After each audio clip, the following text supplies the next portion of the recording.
Carbon and its compound, ये इसके notes हैं और मैंने हर एक टॉपिक की वीडियो बना रखी है, उसका लिंक मैं डिस्क्रिप्शन बॉक्स में दे दूँगी। वहाँ से किसी भी टॉपिक में कुछ भी प्रॉब्लम है उसको डिटेल में आप देख सकते हैं। फिर भी कुछ प्रॉब्लम है तो जो कमेंट बॉक्स में या फिर इंस्टा आईडी, मेरी टेलीग्राम है, फेसबुक पेज, सब मेरे चैनल के नेम से वहाँ कर सकते हैं, या फिर मेल आईडी rajulsunita01@gmail.com।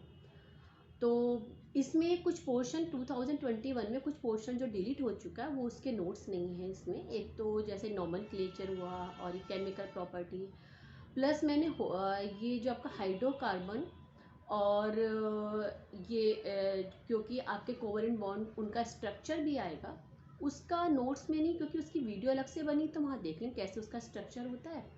तो एक तरह से पार्ट 1 हुआ ये नोट्स का, बाकी का मैं बाद में बनाऊंगी। तो फर्स्ट में मैंने इंट्रोडक्शन दिया हुआ है और जो है क्योंकि कार्बन कोवलेंट बॉन्ड बनाता है तो उसका रीज़न है, फिर अकरेंस ऑफ कार्बन है। 3, 4, 5 में मैंने एलोटॉप्स ऑफ कार्बन जो तीनों उनके बारे में, 6 में यूनिक नेचर जो कार्बन का उसके बारे में, तो उसकी दो जो उसके मेन है टेट्रावैलेंसी और कैटिनेशन 6 पेज पर है। 7 में पॉलीमराइजेशन और आइसोमर्स के बारे में, 8 पेज पर टाइप्स ऑफ ऑर्गेनिक कंपाउंड्स, 9, 10, 11 में मैंने हाइड्रोकार्बन, मतलब 9 में मैंने क्लासिफिकेशन दे दिया, फिर 10 में मैंने जो नेमिंग कुछ कॉमन होती है वो, 11 में साइक्लो, 12 में मैंने होमोलोजस सीरीज, 13 में एल्काइल ग्रुप और 14 में फंक्शन ग्रुप। तो ये इसके नोट्स हैं आपके ये। तो अब आप आगे नोट्स देखिए अब आप इसके। Okay right. Then introduction of carbon and reason of covalent bond, कि जो कार्बन है वो क्या है, कार्बन एक नॉन मेटल है, 6 प्रोटॉन, 6 इलेक्ट्रॉन, 6 न्यूट्रॉन एंड उसका एटॉमिक नंबर 6 हो गया, एटॉमिक मास 12 और इलेक्ट्रॉनिक कॉन्फ़िगरेशन 2 and 4। ये इसका डॉट स्ट्रक्चर हो गया। और ये जब बॉन्डिंग दूसरे उससे ये कौन सा बॉन्ड बनाता है, ऑलवेज कोवलेंट बॉन्ड। और कोवलेंट बॉन्ड क्यों बनाता है, इस पर ज़्यादा क्वेश्चन आते हैं, व्हाई द रीज़न। ये इसका रीज़न है कि 4 इलेक्ट्रॉन यदि देगा तो उसे काफ़ी एनर्जी की रिक्वायरमेंट होगी, लेगा तो वो होल्ड नहीं कर पाएगा, इसलिए कोवलेंट बॉन्ड बनाता है। Carbon free state and combined state, ये मैंने फ्री स्टेट के कंबाइंड स्टेट के लिखे हैं। और थोड़ा सा ये वाला पॉइंट इंपॉर्टेंट था ये वाला, कि जो अर्थ क्रस्ट में जो देखिए कार्बन बहुत स्मॉल अमाउंट में है बट उसके कंपाउंड मैक्सिमम है, तो ये परसेंटेज आपको लर्न होनी चाहिए। तो मैंने ये मेन पॉइंट था ये इसमें यहाँ लिख दिया। एलोट्रॉप्स ऑफ कार्बन, ये 3 कार्बन के एलोट्रॉप हैं, डायमंड, ग्रेफाइट, बकविंस्टर, फ्लोरीन। और ये डायमंड की जनरल प्रॉपर्टी, स्ट्रक्चर और इसके जो यूजेस हैं वो नेक्स्ट पेज पर है। ओके, यूजेस ऑफ डायमंड, इससे जो पहले वाला पेज था उस पर इसके डायमंड की जनरल प्रॉपर्टी और स्ट्रक्चर था, और यहाँ पर यूजेस ऑफ डायमंड है और ये मैंने स्ट्रक्चर बना दिया है। और फिर उसके बाद ये आप ग्रेफाइट की जनरल प्रॉपर्टी, स्ट्रक्चर है, और फिर जो नेक्स्ट पेज है उस पर यूजेस होंगे।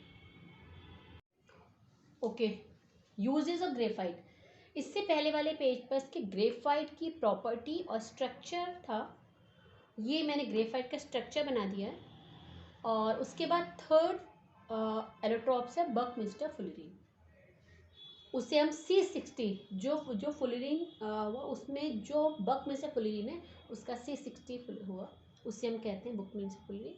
और ये इसकी प्रॉपर्टीज़ हैं, उसके बाद स्ट्रक्चर है, फिर यूजेस है। यहाँ मैंने इसका बकविंस्टर फ्लोरीन का स्ट्रक्चर नहीं बनाया, थोड़ा सा यहाँ पर स्पेस की उसके कारण, वो आप लोग बुक पे देख लीजिएगा, बुक में आपके बना हुआ है, वो बिल्कुल आपका फुटबॉल लाइक होता है। Versatile nature of carbon, carbon का नेचर वर्सेटाइल नेचर क्यों है, because of uniqueness of carbon, carbon के यूनिक नेचर के कारण कार्बन के इतने मैक्सिमम नंबर ऑफ जो कंपाउंड्स हैं वो सिर्फ कार्बन के यूनिक नेचर के कारण हैं।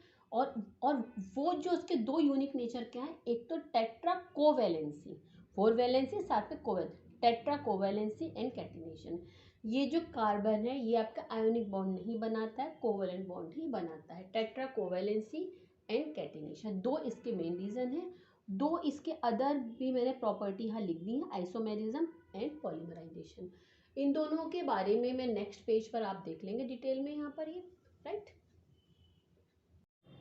ओके, पॉलीमराइजेशन एंड आइसोमर्स, ये इसमें इतना नहीं आएगा आपका, तो एक तो सिर्फ खाली इसकी डेफिनेशन लर्न कर लीजिएगा, और एक मैंने एग्जांपल लिखा है chemical process monomer to polymer, ये इसके इथीन से पॉलीथीन, और ये आपका आइसोमर्स का एक एग्जांपल लिख दिया है।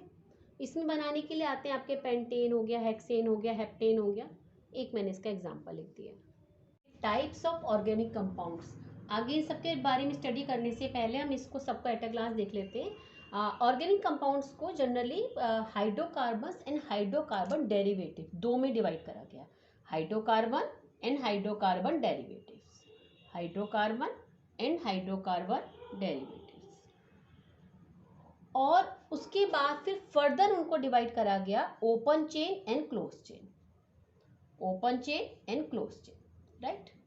तो हाइड्रोकार्बन क्या हुए कि जिनमें hydrogen and carbon only, and hydrocarbon derivatives hydrocarbon hydrogen and carbon and साथ में फंक्शनल ग्रुप, देखिए OH एल्कोहल, CHO हो गया, यहाँ पर देखिए ये वाला आ गया कीटोन वाला, यहाँ CO ये फंक्शनल ग्रुप है।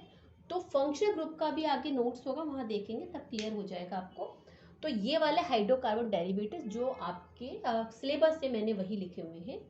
वैसे दो में डिवाइड करा जाता है, हाइड्रोकार्बन हाइड्रोकार्बन डेरिवेटिव्स, फिर फर्दर डिवाइड करा जाता है ओपन चेन और क्लोज चेन दोनों को। ये मैंने मेन जो है वो यहाँ पर हाइड्रोकार्बन लिख दिए जो आपके सिलेबस में जो कि आपको करने हैंगे। ओके, हाइड्रोकार्बन्स ये इसका डिफाइन है, compound that are made up only carbons and hydrogen atoms. ये क्लासिफिकेशन है open chain close chain, open chain को हम एलिफेटिक भी कहते हैं, क्लोज चेन को सेटिव compound. Further open chain divided saturated unsaturated, single bond alkanes और double bond alkene and triple bond alkyne. ये इनको मैंने डिफरेंशिएट रूप में इसको डिफाइन करा हुआ है। तीन इसके मेन पॉइंट लिख दिए मैंने। ओके, ये आपके हाइड्रोकार्बन की ये आपकी जनरल नेमिंग है। ओपन चेन हो या क्लोज चेन हो, ओपन में स्ट्रेट हो या ब्रांच हो, यदि एक कार्बन होगा तो उसके आगे मेथ लगेगा, दो में ईथ, तीन में pro, but, pent, hex, hept, oct, non and dec, ये लगेगा। और यदि सिंगल बॉन्डिंग है तो एन लगेगा, डबल में इन एंड ट्रिपल में आइन लगेगा। ओपन है, क्लोज चेन है, ब्रांच है, किसी में भी है, वो बात अलग है। यदि क्लोज चेन तो उसके आगे साइक्लो लग जाता है या ब्रांच में डिफरेंट नेमिंग हो जाती है। बट यदि एक कार्बन है तो इट मीन्स मेथ, ईथ, प्रोप ये सीक्वेंस होती है, कार्बन में प्रीफिक्स जरूर लगता है। सिंगल बॉन्डिंग में एन, डबल बॉन्डिंग में इन और ट्रिपल बॉन्डिंग में आइन। ये जो मैंने नेमिंग दी है, ये वाली नेमिंग जो स्ट्रेट चेन होती है, नॉर्मल चेन है, ये उसकी नेमिंग है मीथेन, इथेन, प्रोपेन, ब्यूटेन, और ये उसी का जनरल फॉर्मूला है। ये मोस्टली आता है इसलिए मैंने इसका जनरल फॉर्मूला दे दिया। एक तरह से ये आपको होमोलोजस सीरीज भी होगी कि देखिए नेक्स्ट वाला यहाँ पर CS2 से डिफर है, वो आप आगे नोट्स होंगे वहाँ आप देखेंगे उससे डिफर होगा, राइट। ओके, साइक्लिक और क्लोज चेन हाइड्रोकार्बन्स, ये भी alkane, alkene and alkyne, single bond, double bond and triple bond, बस इनके आगे साइक्लो लग जाता है। और एक ही स्पेशल टाइप का होता है बेंजीन, ये जाता है इसमें एग्जाम में आ जाता है, ये इतना आपके उसमें नहीं आता है 10th क्लास में, CBSE बोर्ड में इतना नहीं है, बट ये जरूर आप लोग लर्न कर लीजिएगा। बट वही है single bond alkane, double bond alkene and triple bond alkyne. Okay, homologous series में similar structure and similar chemical property, और जो सक्सेसिव है CS2 ग्रुप से डिफर होगा। देखिए यहाँ देखिए alkane, alkene, alkyne and alcohol, ये मैंने यहाँ पर ये आपका 5 कार्बन तक के लिख दिए हैं, पेंटेन तक, पेंटेन, पेंटीन, पेंटाइन और पेंटोल तक। तो देखिए यहाँ ऐड करेंगे CS2, देखिए इसका जो नेक्स्ट वाला जो मेंबर है CS2 से डिफर, कहीं भी देख लीजिए, या प्री वाले में CS2 माइनस कर दीजिए, एक कार्बन और 2 हाइड्रोजन, राइट। और सेम यदि जो ग्रुप का होगा उसकी इसमें कैरेक्टरिस्टिक्स में क्या है, केमिकल प्रॉपर्टी सेम होती है, फिजिकल प्रॉपर्टी डिफर होंगी, क्योंकि जैसे जैसे कार्बन इंक्रीज होता रहेगा मेल्टिंग और बॉइलिंग पॉइंट उसके अकॉर्डिंगली इंक्रीज होता रहेगा। ओके, एल्काइल ग्रुप, एल्केन में यदि हम इसको हाइड्रोजन रिमूव कर देंगे तो एल्काइल ग्रुप हो गया, ये इसका स्ट्रक्चर फॉर्मूला है और ये कुछ एग्जांपल्स हैं। ये फंक्शनल ग्रुप, ये मैंने इनको कॉलम फॉर्म में यहाँ पे लिख दिया। देखिए ये फंक्शनल ग्रुप है, ये इसका जनरल फॉर्मूला हो गया, और ये सुफिक्स है जिसमें फंक्शनल ग्रुप होगा तो जब हम उसकी ऑर्गेनिक कंपाउंड की जो नेमिंग होती है तो उसके पीछे ये सुफिक्स लगेगा। जैसे ये है देखिए, इसे हम बोलेंगे क्योंकि CH3 मिथाइल हो गया तो साथ में OL लग गया, मिस आपका मिथेनॉल। अल लगेगा, ये हो जाएगा 2 कार्बन है तो ये आपका इथेनॉल हुआ। यहाँ देखिए 2 है, इसको आपका इथेनोइक एसिड। 3 कार्बन है, इसमें हो जाएगा आपका प्रोपेन, 1 लग गया ना, ठीक है, इसमें आपका प्रोपेन 1 हो गया, राइट। तो ये सुफिक्स होता है क्योंकि ये भी इसमें एक नंबर में आ जाता है कि इसमें तो कौन सा सुफिक्स लगता है। और ये टाइप्स ऑफ ऑर्गेनिक कंपाउंड है, जिसमें ये वाला फंक्शनल ग्रुप होता है OH वाला, वो सारे एल्कोहल वाले हुए, ये वाले सब एल्डिहाइड हुए, और ये कार्बोक्सिलिक वाले हुए, कीटोन्स वाले हुए, राइट। और ये R मतलब हुआ कि एक तरह से कार्बन की कितनी चेन है, मतलब एल्काइल ग्रुप है, R रिप्रेजेंट कर रहा है एल्काइल ग्रुप। अब यहाँ पर आपका C2H5 भी हो सकता है, तो ये R उसको स्टैंड कर रहा है। ये 2 मेन इसकी कैरेक्टरिस्टिक्स हैं। और function group chemical property decide करते हैं,